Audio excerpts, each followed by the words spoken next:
Tonight we're going to be talking about how we go from the British 13 colonies to becoming the United States of America. We're going to start the road to revolution. So thinking about that, a question I want you guys to keep in mind. What causes the British colonies to form a desire to revolt against England? Hopefully by the end of this presentation you'll have more of an idea of what causes that rift, or that frustration to build to a point to revolt. First, we have to talk about a policy called mercantilism. And you've heard mercantilism mentioned before in one of the previous videos, but this is an economic policy that was followed during the colonial period. What it means is that a nation accumulates wealth by exporting more goods than it imports.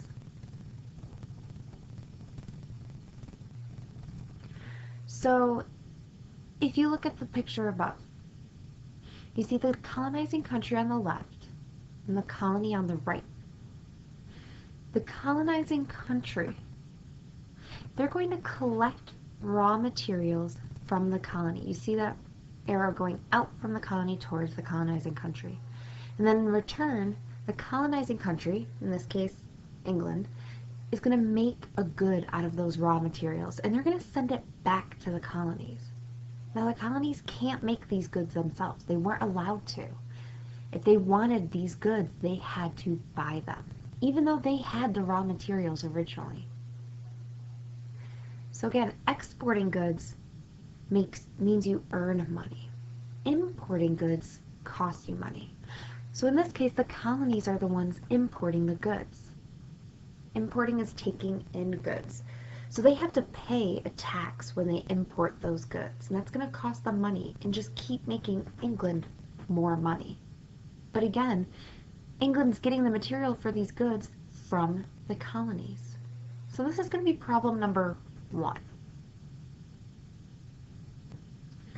Now this seems like a crazy policy, and why would the colonies agree to it? Well, there's a reason why it was successful. So first, there are the Navigation Acts. These Navigation Acts set up how mercantilism was going to work.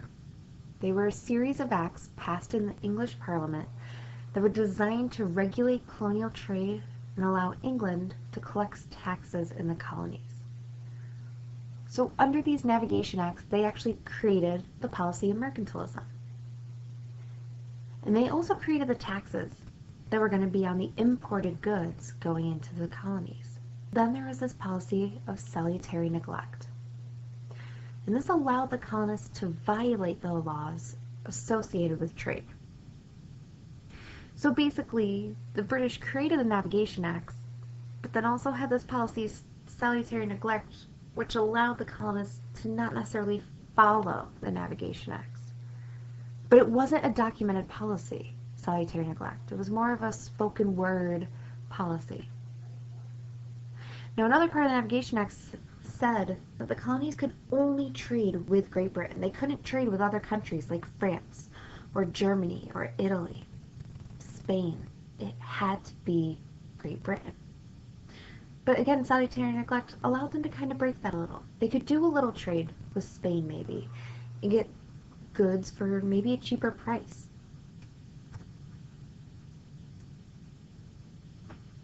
So here's an image representing exactly what we were just talking about. If you see, the person on the left is wearing a crown, and it says Mother Country. That represents the royal country of Great Britain. And then you have the 3 colonies. They're not named, but they have raw materials that they're providing. One is holding a tray called raw materials. The other, foodstuffs, gold and silver. Another one might be just timber. And all these raw materials are being served to the Queen on a silver platter. The Queen doesn't have to do anything for them. The colonies are her servants.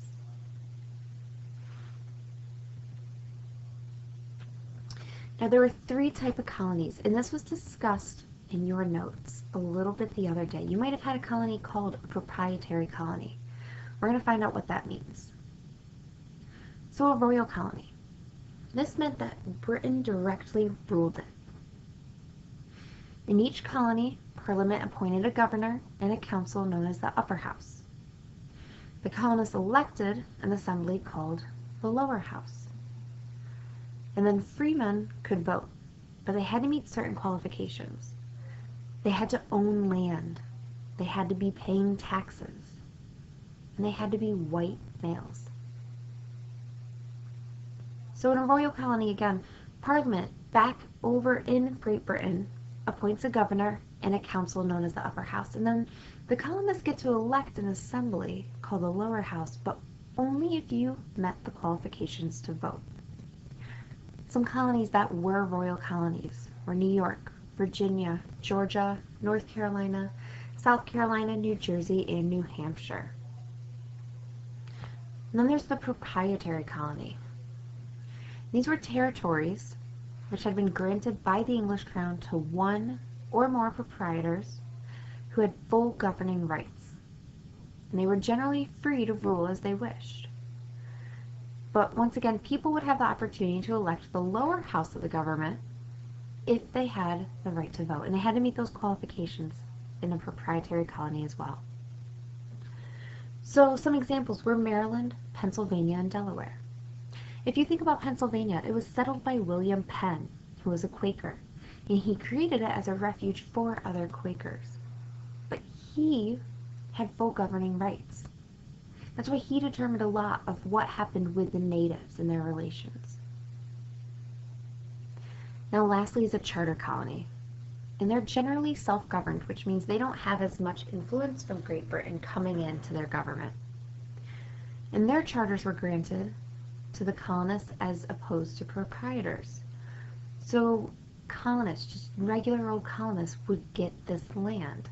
They would get this charter, still have an economic relationship with Great Britain, but Great Britain wouldn't rule them as much government-wise. So some examples were Connecticut, Massachusetts, and Rhode Island. Now if you look at your notes, there should be a crown up at the top. The easiest way to remember these colonies and what their relationship with Great Britain was like is whichever one is closest to the crown on your notes means that's the one most directly ruled by Great Britain. So it would be the royal colony.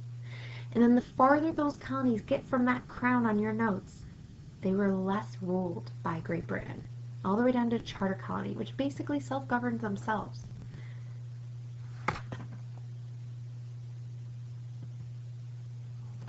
Now the last thing we have to understand, which also plays into the economic portion of the colonies, was triangular trade.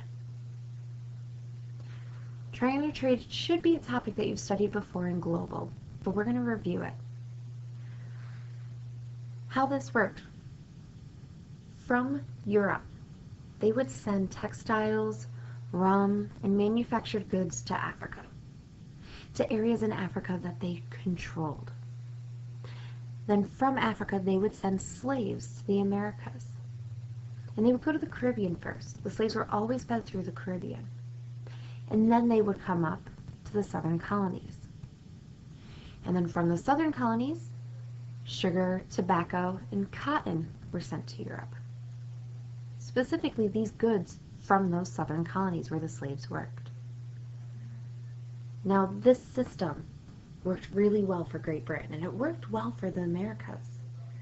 They were getting cheap, free labor from Africa without really having to give an incredible amount in return. They gave their manufactured goods, those raw materials, but they would have had to have done that anyways because of the way the colonies worked in mercantilism. Here's an image of what this passage looked like, and this was one of your images in the image categorization activity the other day. If you look, they find any open space to fit a slave, and they're drawn laying down for a reason. They truly were laying down. They were chained to the ground so they could not jump overboard. Now looking at the top image, you see not only are slaves in rows around the whole outside, but look here down the middle. This whole area has slaves then laying through the center. And look here at the top, they even put slaves in a triangle to fill up more space. This way they had to make less trips to get more slaves into the Americas, and the slave traders gained a lot of money off of this. Now, this is just the beginning of this road to revolution. These are the terms we need to understand going into Monday, so we can start to really look at, okay, how is this going to affect the colonies, and how are we going to get to the point of a revolt, to the point of such frustration that we need to break free. Some of those notes that you needed to get were very detailed. Please go back and watch again if you did not get it all. Otherwise, have a good weekend, and I'll see you Monday.